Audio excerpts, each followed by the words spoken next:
In the Ahsoka trailer, one word caused quite a bit of stir in the fan base. Master.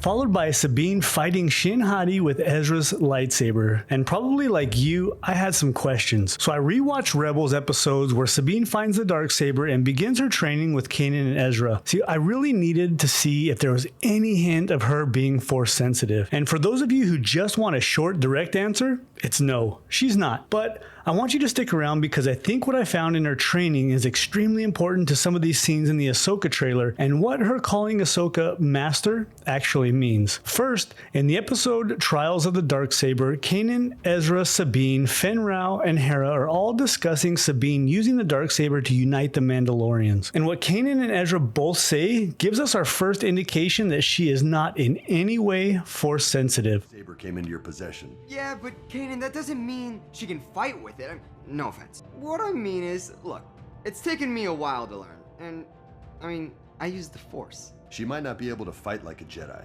but she can learn to be proficient with the blade. Once people know you have it, you will be challenged, and you need to be able to defend yourself. But Kanan knew that it was imperative that Sabine learn how to use the Darksaber because as soon as the Mandalorians learned that she had it, there would be a challenge. And what pays off in a huge way that I'm going to talk about in just a minute. Sabine had training with fighting sticks, so when her and Kanan started off with their wooden training sabers, she scoffs and kind of goes after Kanan. Naturally, Kanan wipes the floor with her, so he has Ezra teach her the lightsaber forms and basic techniques of the Jedi. This is really important for Sabine to know how to fight against actual Force users. Well, maybe I'm trying to do things differently this time.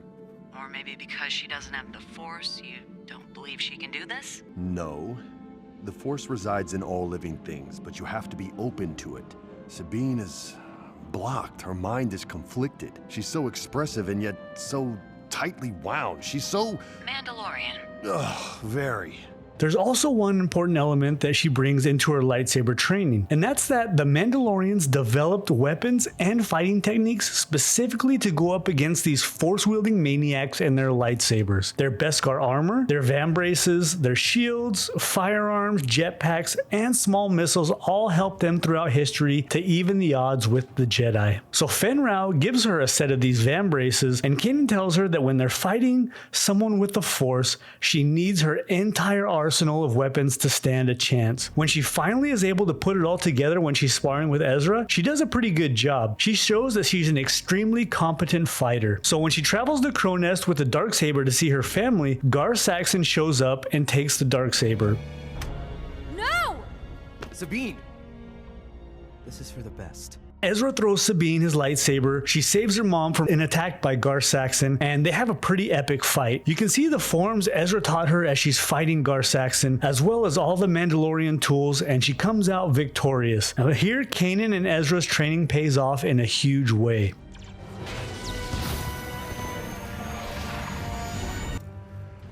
I'm impressed. You have some skill. About to say the same thing to you.